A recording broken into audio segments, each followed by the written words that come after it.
So hello guys, welcome to our this segment here, this video where we'll be sharing about Riverstone's complete stock analysis, okay, for 2024. So I believe, some of you who are stock investors, a lot are in the US market. Perhaps you want to diversify a bit into the Singapore stock market. Then perhaps this company is worth taking a look. Yeah, so I believe a lot of, if you are a Singaporean investor, then this company here might pique your interest. Okay, so without further ado, let's get started. Yeah, so the first things first is, we have to go through to their financials. On my previous video, I do give a sneak peek, okay, about their financials when I compare with Hartalega and of course Top Glove. Okay, so for the purposes of this video, okay, let's dive deeper into their financials. Now, first of all, let's take a look on their income statement. So you can see on their income statement has been relatively very stable. Yeah, and of course we can tend to ignore in 2020 and 2021 because that's the peak. Okay, during COVID, a lot of people order gloves. That's why the revenue went up.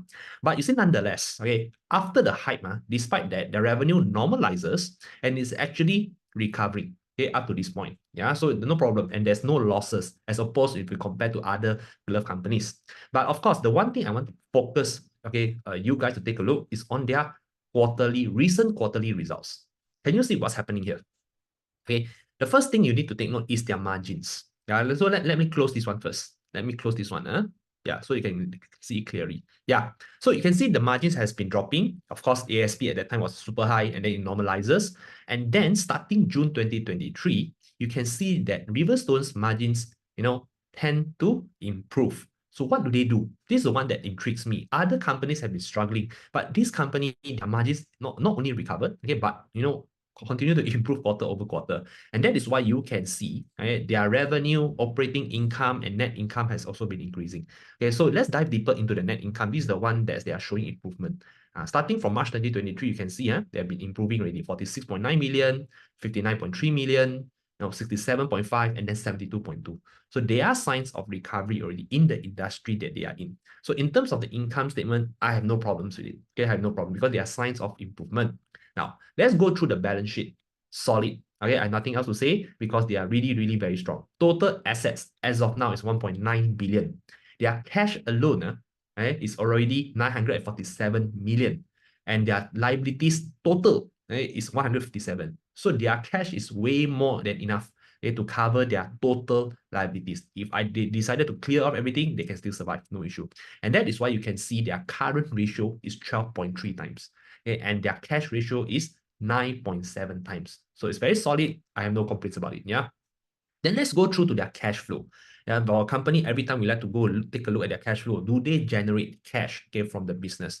So you can see, recently, no issue. Their cash from operation is 249 million. Then after minusing capex, they still left with 204 million. So this business, in a sense, although it's a lot of factories, a lot of brick and mortar type, but it seems that their capex are still well under control.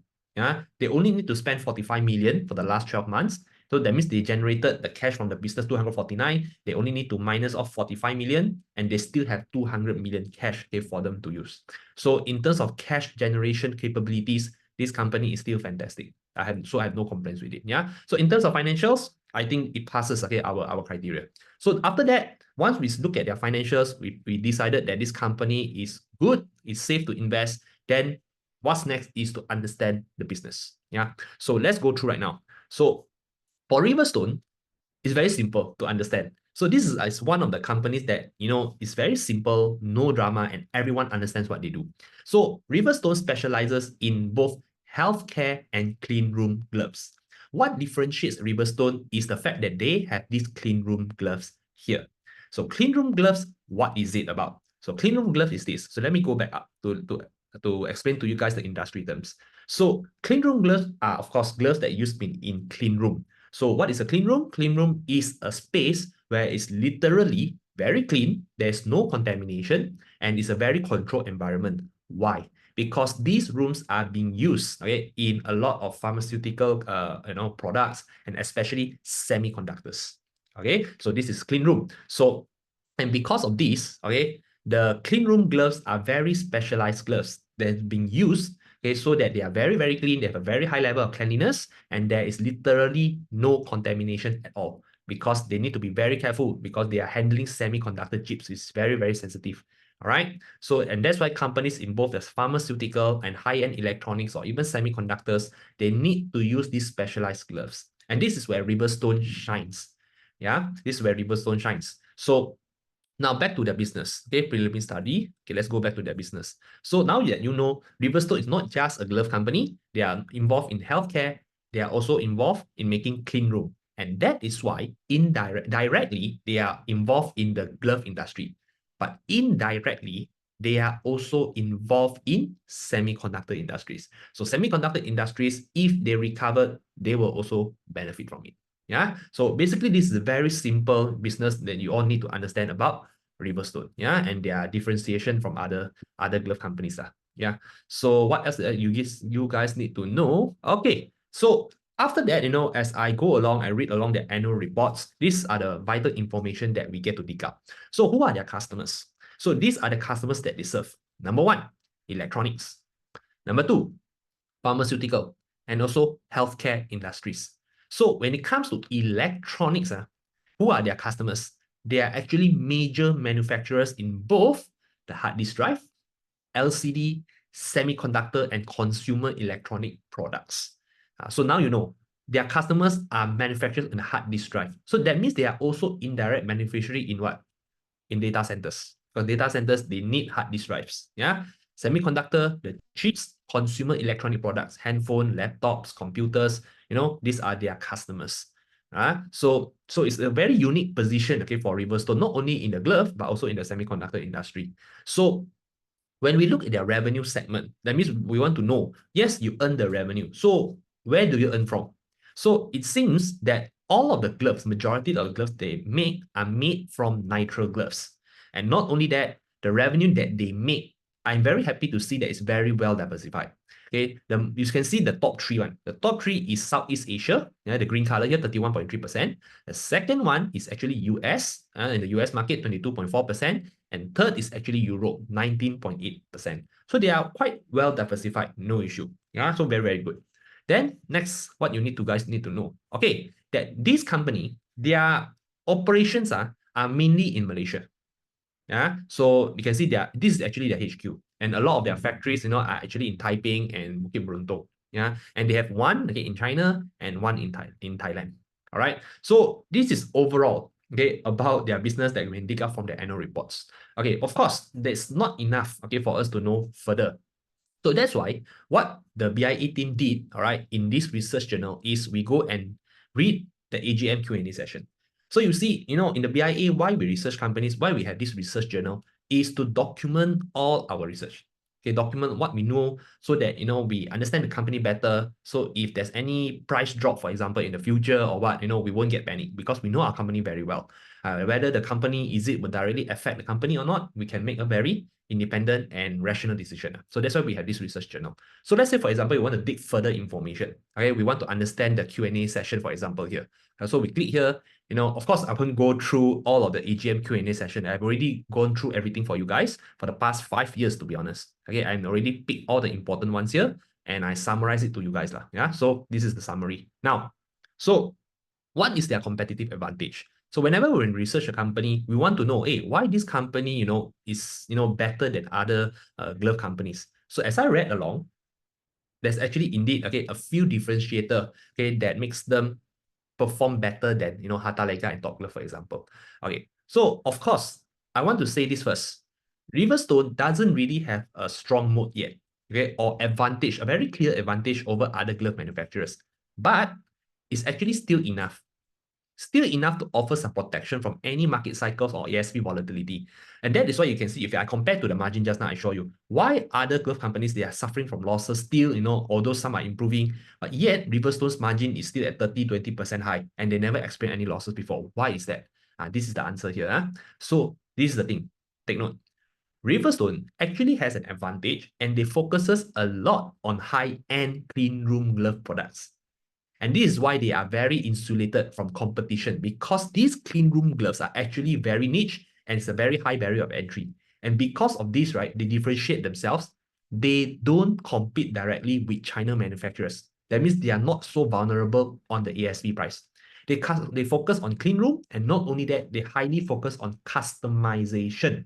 And this is why they can have so high margins. Because if clean room are so high tech already, and they even customize it for their customers, that gives them, the ability to charge higher prices. So let's say, for example, their healthcare glove portfolio. Overall, 20% is actually highly customized and 30% is the one semi-customized. So this gives them ability to charge higher. The ones they may be vulnerable, okay, to follow the ASP ones are the balanced generic gloves lah. So overall, my conclusion on why Riverstone can maintain their above average margins is these three things. Because they focus right now on clean room gloves, okay, and then they develop new products, and not only that, they provide customization. This is the key. These three key is the one that gives them, the high margins. So profit margin for clean room gloves, what I've known is the management told me is they are 3 times more, okay, than healthcare gloves. And not only that, okay, because they keep on doing R&D, that the team, they will always send the team to visit the customers to understand the problem. And when they understand the problem, then they will bring back to the company, they will do R&D further, and then they will develop a new glove. You see, this is the magic. Because they get first-hand information, right? And then they do R&D, they do customization for their customers. And because of this, this product has limited supply available in the initial stage. Because only I have it. And I have this solution, this glove here for your problems. And that's why, I have the ability to charge a higher margin and give them greater pricing advantage. So this is actually their secret. This is the Riverstone secret. They focus a lot on clean room. Okay, they focus, always do R&D, get new products, and then they always focus on customization. And that is why they are, not so vulnerable. Okay, when people keep on mentioning, when I invest in glove companies, every time they say, what about China? What about China? People keep on always worry about China. Okay, if that is your worry until today, then yes, maybe Riverstone is the one that you, may want to consider, because they avoid competing directly with China manufacturers. Okay, because these China manufacturers, they, manufacture the mass volume type. But Riverstone differentiate themselves via customization. Right? So they are not really competing. Yeah. So this is the thing about Riverstone.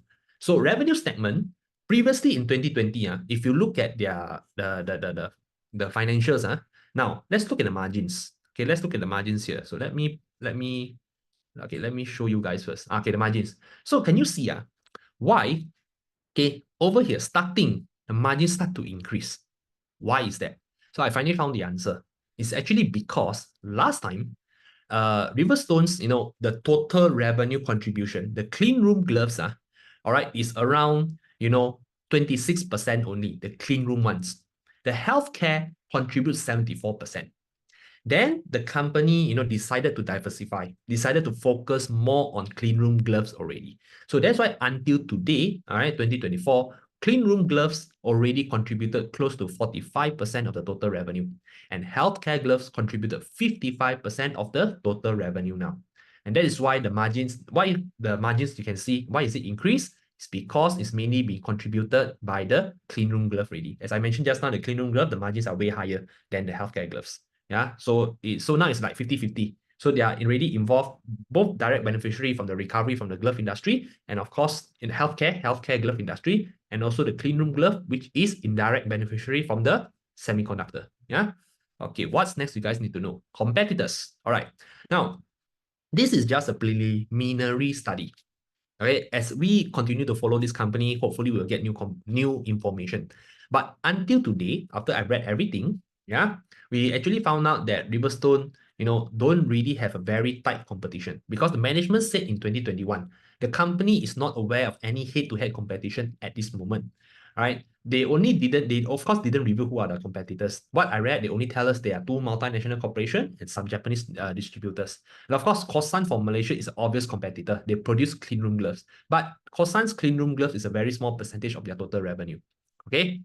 The next thing, of course, when we invest, we want to know which is their future growth factors. So to go more deeper, okay, let's go here. So how do we know about the future growth factors? As you know, okay, we have already read all of this information for you guys, a lot. Okay, we read their reports, we read their press release, and then we do our own research here, and we summarize everything for you guys. So number 1, Riverstone's future growth factors really relies a lot, okay, on not really a lot, okay, half already, okay, because they around 45% of total revenue, right, the clean room gloves. So they rely on the growth of the overall semiconductor industry. And the CEO, Mr. Wong, CEO, okay, said already for the past 4 quarters of the press release, he keep on saying the clean room glove segment will recover by 2024. And indeed, it's quite true because since 2021, quarter 1 2024, they have indeed shown recovery in the semiconductor industry. Okay, then they are already building new lines to increase capacity right now in clean room gloves. So they have been building increasing new lines in typing. Yeah. So it's very simple. Right now, if we want to anticipate their growth, we just need to take a look at the whole semiconductor industry as a whole. So we go through the report both from SIA and WSTS. Okay, so what is SIA and what is WSTS? So SIA is this. Okay, SIA. Okay, let me go through down here. Okay, so SIA is the Semiconductor Industry Association. Okay, Semiconductor Industry Association. And WSTS, okay, is the World Semiconductor Trade Statistics. So I summarize this for you guys. These two organizations already forecast the semiconductor industry will have 60% growth, 16% growth in 2024. And in 2025, they will grow for another 12.5%. So this is the graph. So right now, this is what's happening already. You can see there's a downturn and the start of recovery. And right now, okay, they forecast that they will continue to grow higher. Yeah. So the next thing is report from IDC. Okay, the IDC also predicts, okay, that the sales of the semiconductor market will recover in 2024. Okay, with an annual growth rate of 20%, supported by gradual recovery of the smartphone, data center, and AI chips demand. Yeah. So for those of you who believe in semiconductor, NVIDIA, AI, for example, right? So this company, of course, okay, will tend to be an indirect beneficiary, okay, of the semiconductor industry. Yeah. So these are the future growth currently that we know for Riverstone, okay, and of course in the semiconductor industry. Then what's next is let's talk about the valuation. Now, very, very simple. Although, yes, we know that this company is involved in both the healthcare and the semiconductor industry, and they I'm quite confident that they can continue to grow. But the thing is this, I do not know or have enough information, okay, to predict how fast they can grow. Is it 15%? Is it 20%? I don't really know. Because previously, all right, if you want to take a look, okay, let me show this data for you guys. I closed everything here. Okay. Now, previously, yeah, let's take annual, okay, annually. Before COVID, this company can grow 11%, 40%, 16%, 24%. And this was what? Pre-COVID. And then right now, the market in the healthcare industry, the gloves are recovering. And not only that, Riverstone, half of the percentage of the total revenue is being supported by the semiconductor industry already. So this previous growth here is quite different on what they can grow right now, right? If you can see, it's very different already in the product segment. So I can't say with confidence, okay, how fast they can grow. And because of this, I don't want to make any unnecessary speculation. So the safest way, again, is based on dividends. Very, very simple. So as of the latest one, okay, on our valuation calculation, in the year 2024, they have been giving this total dividend, where the yield is around 4.82%. Okay, 4.82%. So as we calculate and convert to Sing dollar, so the stock price as of that time when I was researching, it was 98 cents Sing dollar 98 cents. And they were paying 0.0474 Sing dollar dividend per share. So the dividend yield is 4.83%. So if you are very happy with 4.83%, then by all means, go ahead. No issue. Okay? Because so far, for this company, why the stock price recently has gone up is because they have been keep on paying dividends. And we are quite confident they can maintain the dividend. Why? Because they have a lot of cash. They still have a lot of cash. Their cash ratio 9.7 times, okay, as opposed to other companies, okay, which is around 3 times for Hata and around 1 time, if I'm not wrong, for Top Glove. Yeah, so I believe, okay, this company, they will gradually give the excess cash to the shareholders. Why? Because I've said in 2024 AGM, the management said that any excess cash will be distributed gradually as dividends to the shareholders. All right.